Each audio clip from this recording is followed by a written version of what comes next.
Hey, do you want this nice glam that I've picked up? Or maybe the highly requested sleep mask? Maybe you're just a completionist looking to dominate the latest bit of content. Whatever the case may be, I'll be your handsome guide in this storybook that goes by the name of The Merchant's Tale. Well, let's hop right in. And alright, welcome to the land of saturation, my friends, known as Merchant's Tale. Let's start off with our first ending. Our first four are going to be on the left path, so I'm going to start there.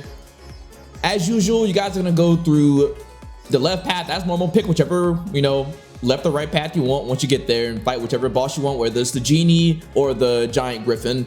What matters is what comes after that. So I'll catch you guys then and I'll show you what to do.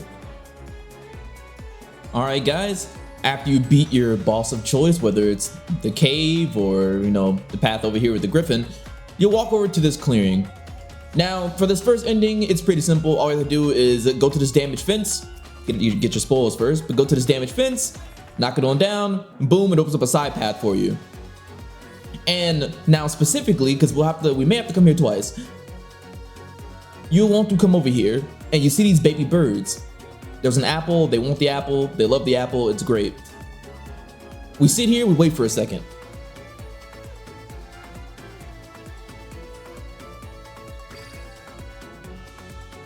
Yep, and then a sprite appears, tries to take the apple, and so we attack him and stop him from taking the apple. He tries to blow up the place.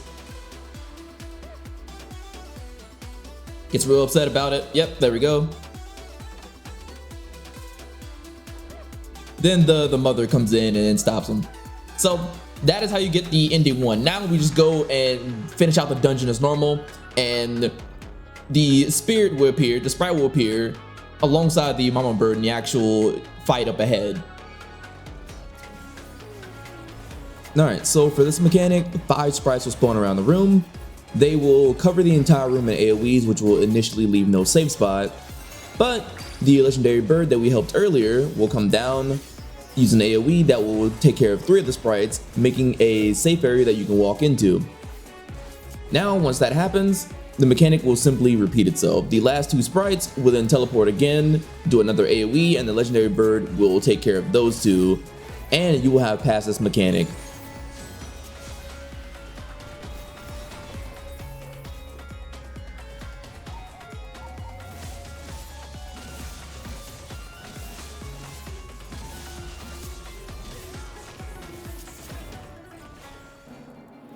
Alright guys, we're going to be hopping into ending 2. Now this will be similar to the first ending, but if you didn't see that, we're going to be taking the left path and we're going to go to either boss, whether it's the genie or the griffin, it doesn't matter. What it matters is what happens after that in the clearing with the damaged fence. So I will see you guys there and I will show you what we do from that point. Alright, now after you beat the boss on the left or right, whichever path you take, it doesn't matter. You'll end up back at this damaged fence. Now if you're coming from the first ending, then we'll break down the damaged fence, we'll walk over here, we're going back to that bird's nest. And surely you should know what comes next. If you saw the first ending, we're going to do the opposite. So for those who didn't, we're going to come here, we're going to wait a moment. It'll be a while, a sprite will appear and try to take this apple from these baby birds. In the first ending, we would stop the sprite, but in this ending, we don't. We just let it do its thing, take the apple and go on with its day. There it goes. Now, instead of stopping it, the wolf will win. We don't stop it this time around. We just let it flee with the apple. And that is going to be how you get your second ending.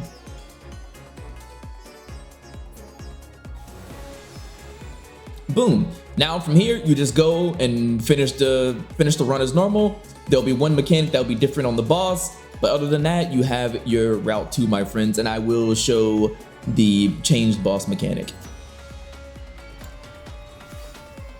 Now for this mechanic, the sprite will return again, but this time it is being chased by the legendary bird that is trying to attack it, which will cause an AoE on the field. The sprite will dodge the attack and teleport to another point in the room, which the legendary bird will attempt to attack it again, cause another AoE, and you kind of get the gist now. The sprite will just be teleporting around the room with the bird charging at it, causing AoEs around the map, so you just need to stay away from where the sprite teleports to, and you'll be A-okay for this mechanic.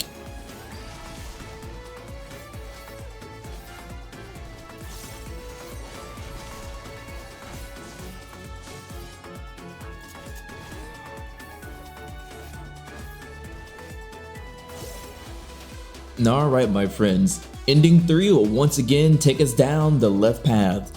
We'll progress as normal. You can fight either boss, whether it's the genie or the griffin, either or, neither matters. What matters is once we make it slightly past the clearing, but in front of the gate, so I will see you guys there.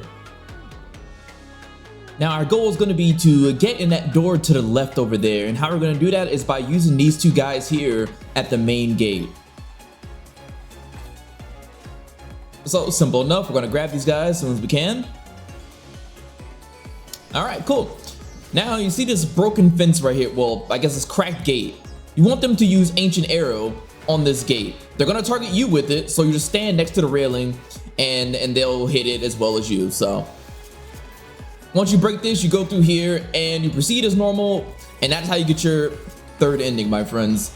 And I'll show you what mechanic has changed on the boss up ahead.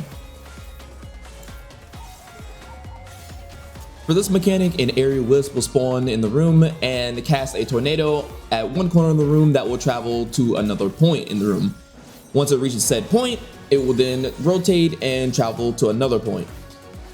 While this is going on, the boss will also cast Charming Baubles, which will cut off a section of the room, leaving only a small safe zone to dodge the tornado. You just need to move into that small safe zone and you will pass this mechanic pretty easily.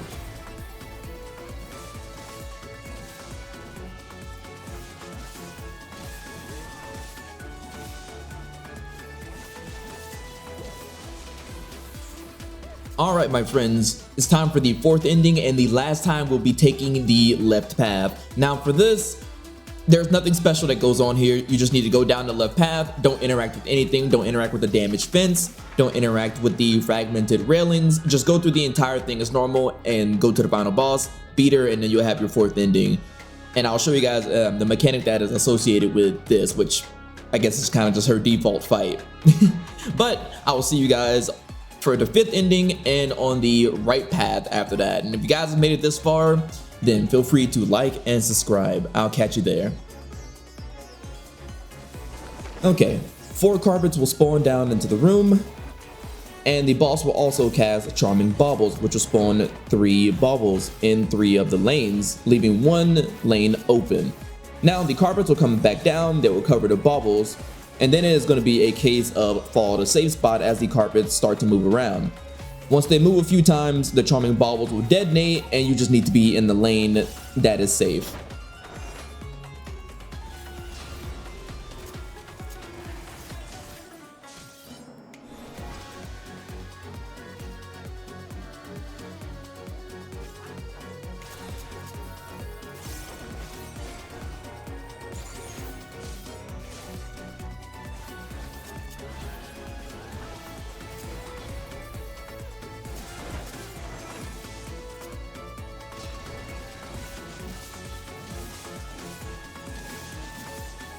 Alright my friends, you're here for ending 5. So this time we're gonna go right. Our next 4 endings are gonna be on the right path. So starting with this one, we're gonna go through like normal, get past the first boss, and then that is where we're gonna have a little bit of a change in tactics. So I'll see you guys when we get there. Just go through this part, the marketplace is normal, beat the first boss, and then after that I'll join you guys. Alright my friends, now you've passed the first boss in there and you've come out here and killed these ads. Now you have a choice of path.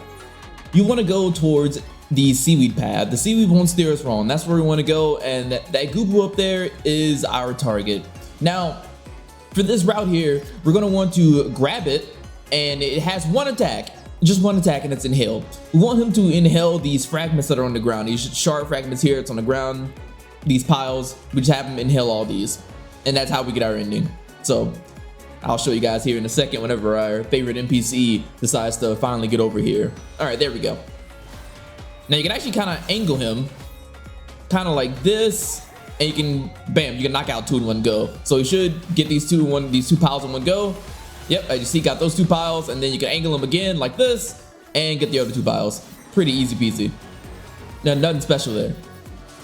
Ba-bam, ba-boom. And done. Now from there you just continue on to the boss like normal, and she'll have 1 change mechanic as usual, but that will be your ending 5 my friends.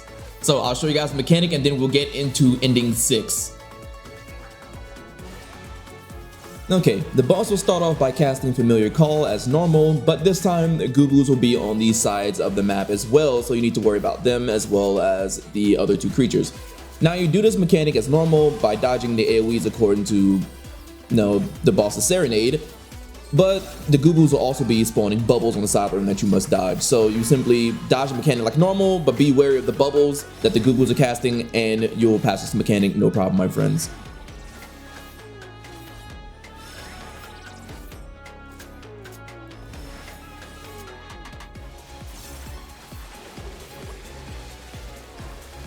Alright my friends, this time we're going to be going for ending 6, meaning we're going to be going down the right path again. We're going to do everything we did for ending 5, so we're going to go all the way to the split path, go down the seaweed route. We're going to, this time, not have the Goobo eat anything. We're just going to beat it down, make sure it doesn't eat any crystals. We're not going to interact with the letter, we're just going to go straight to the boss after that, and that's how you get ending 6. So we're gonna hop over there and I'll show you. All right, once we're back at this point, we're gonna walk over. We're gonna choose to go down the seaweed path again. And as I said before, we're just gonna take that Goobo over there and make sure that he does not actually eat any of the crystals at all. So I'll probably just pull him towards the wall or something like that and then just beat him down and then go on to the boss from there on and we'll be good. Once you do that, you'll have your endings, my friend. That'll be ending 6. Yep, and like I said, I'm just gonna pull him over here, make sure he doesn't eat anything. There we go.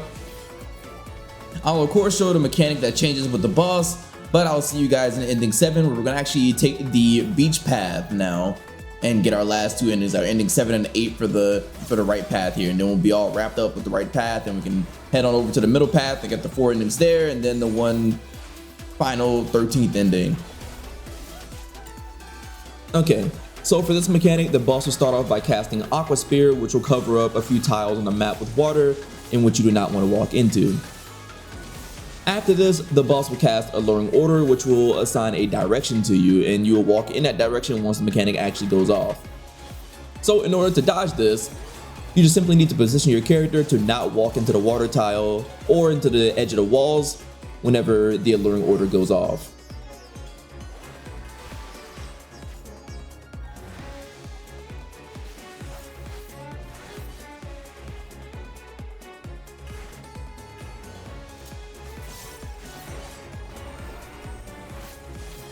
Alright my friends, ending 7 will have us go to the right side again, but this time instead of choosing the seaweed path, we're going to go with the nice leisurely stroll on the beach. That's where our last 2 endings are going to be for the right side. So I'll catch you guys when we get to making that decision, because there's a specific thing that we need to interact with on that path.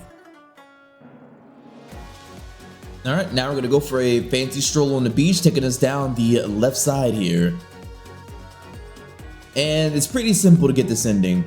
We're just gonna pull these 2 ads, and I'm just gonna pull them up on that hill and kill them there because there's a conch shell that you can see right here that's gonna become interactable, and we're gonna be interacting with that, and that's how we're gonna get the ending. So I am going to take care of these guys real quick, and I'll show you guys.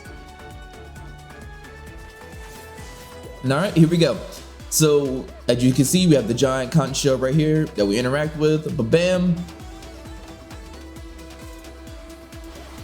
Now play that cool animation with that guy showing up, and boom, that's how you get your next ending. Now you're gonna go over to the boss, and it's just gonna have a different mechanic involving that guy.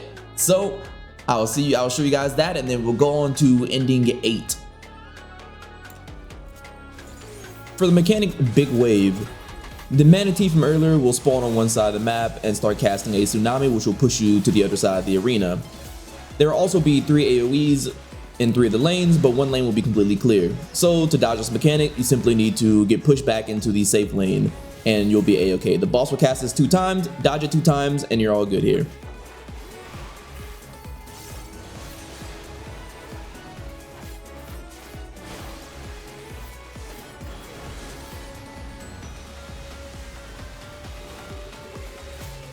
Alright my friends, you're here for ending 8. So we're going to be going down the right path as usual.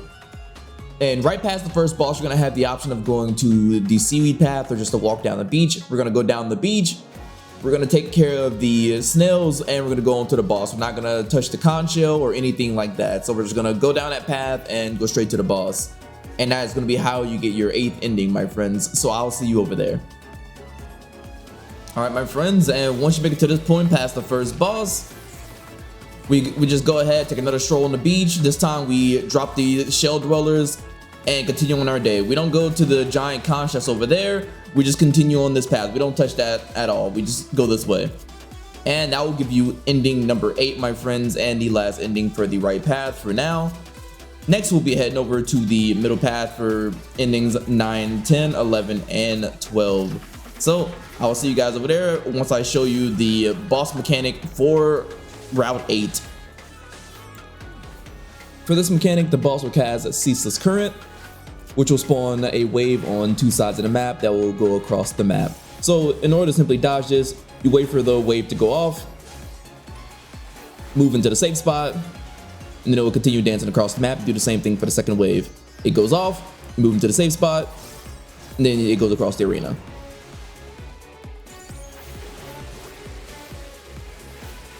This will be for ending number 9, my friends. We're going to go through the entire thing as normal, proceed as normal, just take care of the ads, take care of the first boss, and after that, once you get to the gate, we'll have an option between going through like a magnetic path or a cave, and we'll end up going through a cave, and there we'll have to do a specific mechanic with the ad that's inside of that place. So I'll catch you guys when I get over there. Alright, once you beat the boss that's down that hill over there and make your way up, you'll have an option between the left and the right path here. So we'll want to go into the cave. So let the mushrooms guide us, true. They'll take us into a cave, and you just need to make a note of these little clusters that are sticking out of the ground. There's one here. There's one right around the corner there, and you see there's one further down the hallway. Now with this ad, he has a very specific attack, kind of like with the Gubu. He has a specific attack, except for we need to aim it at these different crystals. So we're not gonna kill him. Not yet, at least. We're just gonna walk over here, wait for him to do his AoE.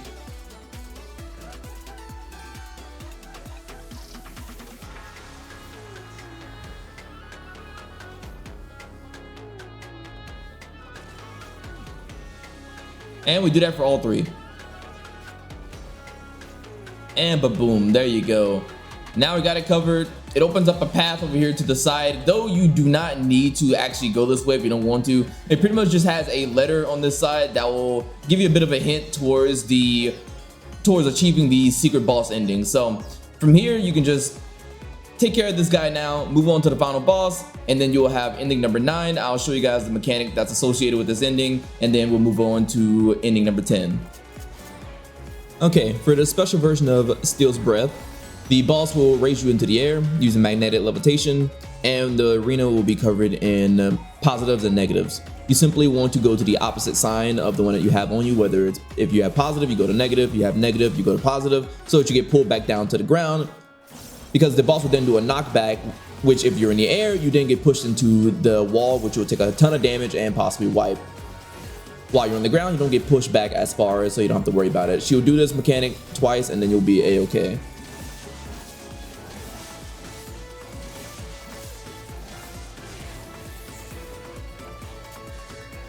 Ending 10 will have us going down the middle path again, but this time, once we make it past the first boss and go into the cave, instead of luring the golem to the clusters and having them be hit by a magnetic rock, we're just going to kill the golem without actually doing that, and that will trigger the 10th ending. So I'll show you guys when we get over there. Alright, so just like in the last ending, we're going to take down that first boss over here. We're going to come over, gonna choose to go to the mushrooms path, which will lead us into the cave. But unlike last time, we're just gonna take down this golem without actually charging up any of these clusters. We're just gonna beat the golem, go to the boss, beat the boss, and that'll be how you get your 10th ending, my friends. And I'll show you guys the change mechanic and the boss fight, but then we'll move on to ending 11, my friends. Let's go. Now for the special version of Steel's Breath, there's not much to explain here. The boss will simply just do more AoEs. She will drop down rocks from the sky, you just need to continue to dodge them. While she's doing this, she will cast the Heaven's Confluence, you dodge it as normal. Once she's at the end of the Steel's Breath sequence, there will be a giant rock that will spawn on one side of the map, or drop on one side of the map that will be a proximity marker. You simply need to be on the other side of the arena, or you can use some kind of mitigation and you'll be a-okay for this mechanic, my friends.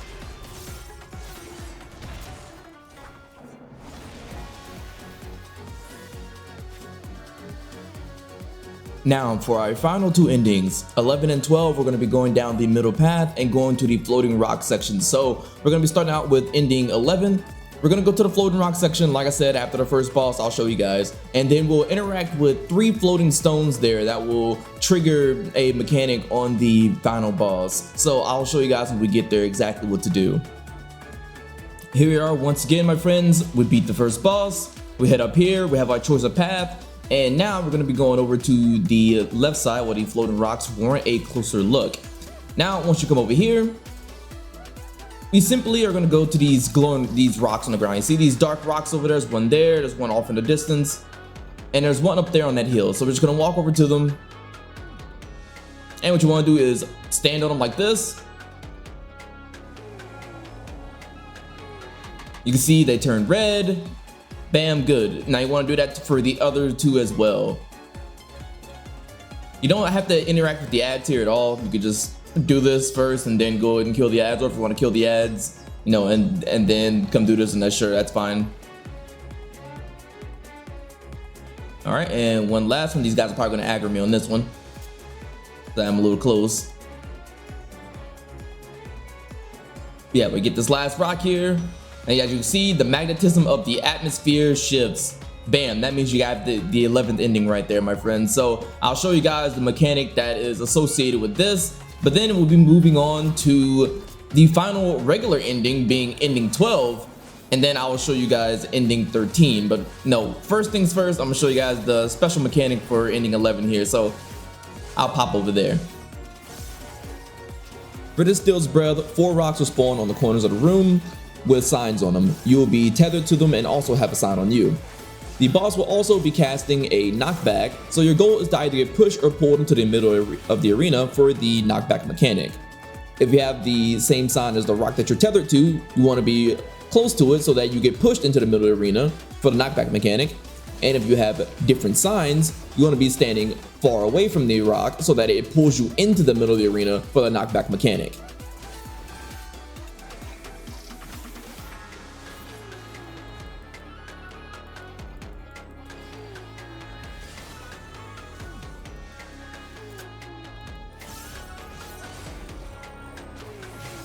Alright, my friends, this time we'll be going for the 12th ending, the last ending among our regular endings for Emergence Tale.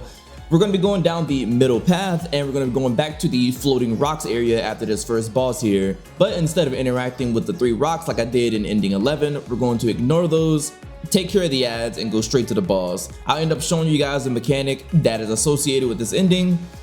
But after this, that will just leave us with the secret ending. So first of all, let me show you this, and then we'll head over to the last secret ending. All right, now that I've taken care of that boss over there, we're gonna come up here one last time, my friends, and take the floating rocks path. Here we go. Now, as I said in ending 11, you go to those 3 rocks right there, let them glow. This time around, you just ignore them. We just take care of the ads and move straight on to the final boss. For this Steel's Breath, the boss will spawn 4 rocks in the center of the room in a line. She will then cast Malefic Quartering, which will cover your left and your right, and it will either cover a left or a right for the rocks. Now, for this mechanic, you need to handle Malefic like normal, except you need the rock to block a hit for you. So you need to get behind whichever rock does not get destroyed by the line AoEs on the side of the arena in order for it to block a hit for you, so that you pass Malefic Quartering as well.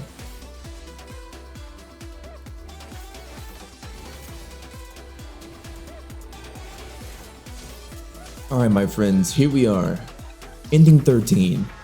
Now, in order to get this, we need to go down the right path and do everything as normal, all the way up until we almost reach the boss. I'll show you guys. Alright, here we are, past the first boss and a little bit further down, right before we make it over to the Sea Maiden. Alright, so we're going to be interacting with the stage here. First, I'm going to grab my personal spoils. But we're going to want to walk over to this stage here. And we're going to want to do just a regular bow. That will light the stage up. And then this is when you type in say chat, I am returned, exclamation mark. That will cause this coral to light up, these little shards to light up. And then from there, you just need to play this sound here. Oh, I should probably turn on my actual sound. Hold on, let me turn my actual sound first so you guys can hear. All right, here we go.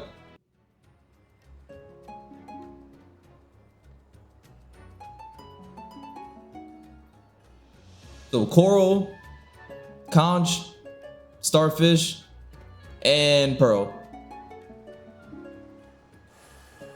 There you go. And that will open up the stage. Well, I guess the water path that will lead to the secret boss. And to crack that little music puzzle there, it's just a... No, it's just the cover of the BGM that plays while we're in the instance.